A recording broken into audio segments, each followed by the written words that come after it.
तेल अवीव में सायरन बजा, इसका मतलब लगातार हमले हो रहे हैं इजराइल में। फिर बज गया है सायरन मुर्तजा। देखिए, अब सायरन बजेगा, हो सकता है, मुमकिन है कि अब जो अटैक है वो हिजबुल्लाह की तरफ से भी आ सकता है, क्योंकि हिजबुल्लाह के पास ऐसे रॉकेट्स हैं, ऐसी मिसाइल्स हैं जो तेल अवीव तक पहुंच सकती हैं। तो मुमकिन है कि अब हिजबुल्लाह की तरफ से अटैक हो, अभी मालूम नहीं है, क्योंकि अगर ईरान की तरफ से अटैक होता तो इजराइल की तरफ से अपने नागरिकों को बंकर से बाहर आने के लिए नहीं कहा जाता, एयर स्पेस नहीं खुला जाता। लेकिन अगर ये अटैक हुआ हो सकता है तो ये हिजबुल्लाह की तरफ से हो सकता है, जिसको लेकर सायरन बज रहा है। क्लस्टर बॉम्ब से अटैक किया गया है। मतलब क्लस्टर बॉम्ब वो होता है कि आप एक बड़े से इलाके में, क्योंकि देखिए नीचे लगातार ऐसी जानकारी आ रही है कि ईरान ने क्लस्टर बॉम्ब से भी अटैक किया हो सकता है। क्लस्टर बॉम्ब के माने क्या है? देखिए, क्लस्टर बॉम्ब क्या होते हैं कि एक बड़े जैसे हम मिसाइल देखते हैं तो उसका जो ऊपरी हिस्सा होता है उसमें हम वॉरहेड रखते हैं।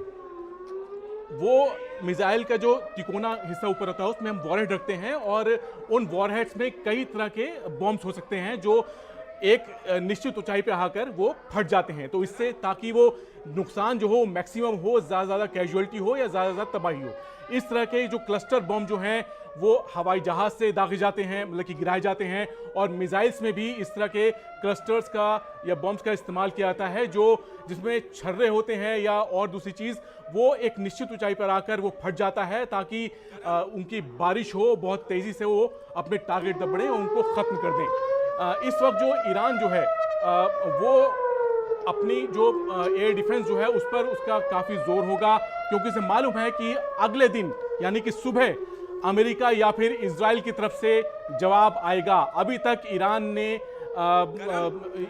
इस युद्ध से दूरी बनाए रखी थी, लेकिन अब उसके लिए यह मुमकिन नहीं है। वो इस युद्ध में शामिल हो गया है, और ये कह सकते हैं कि अब इजराइल ईरान युद्ध से जुड़ी एक बड़ी खबर आ रही है। ये जो बैठक हो रही है, उस बैठक में नेतन्याहू भी मौजूद है। तेल अवीव में ही नेतन्याहू मौजूद है, पीएम है, रक्षा मंत्री है और बाकी सेना के प्रमुख हैं, बड़े अधिकारी हैं जो इस बैठक में शिरकत कर रहे हैं।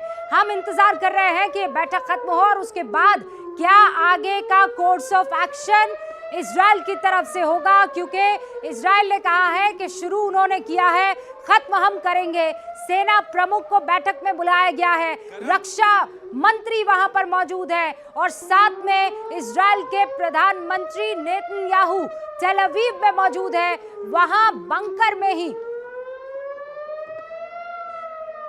किसी ने भी जंग शुरू की हो, चाहे वो इजराइल अरब वॉर हो, चाहे वो दूसरे मोर्चे से जंग की शुरुआत की गई हो, 6 डे वॉर हो, शुरुआत किसी और ने की लेकिन इजराइल ने उसे खत्म किया है। और इसीलिए अब इजराइल आगे क्या कोर्स ऑफ एक्शन लेता है, ये देखना बहुत जरूरी होगा। मुर्तजा,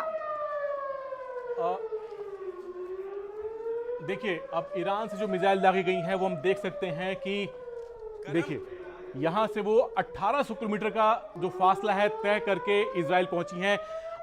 इस मिसाइल को पहुंचने में करीब 10 मिनट लगे होंगे, और ये वक्त बहुत होता है अगर आप ट्रैक कर लें किसी भी मिसाइल को कि वो आ रही है तो आप उसे रोक सकते हैं। हाँ, आपके पास ट्रैकिंग कैपेबिलिटी होनी चाहिए, जो इजराइल के पास है। इजराइल का जो एयर डिफेंस सिस्टम है वो 3 लेयर का है। पहला लेयर जो है वो है उसका एरो डिफेंस सिस्टम, जो 200 से 250 किलोमीटर की रेंज में मिसाइल को रोक सकता है, और वो ऐसा तब कर देगा जब मिसाइल जो है वो इजराइल के एयर स्पेस में होगी भी नहीं। मुर्तजा, बस एक चीज मुझे पूछनी है, ईरान से यहाँ आने में आप कह रहे हैं 5 घंटे? ना 10 से 12 मिनट, या वो मिसाइल की स्पीड पे डिपेंड करता है।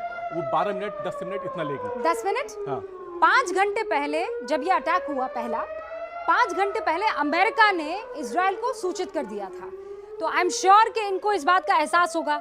यही वजह है कि वहाँ पर सारे जो फैसले होते हैं कि आपको अपना एयर स्पेस जो है उसको बंद कर देना है, आपकी एम्बेसीज अलग अलग जगह पर जहाँ पर आप वीज़ाज देने के लिए तैनात रहते हैं वो बंद कर देना है।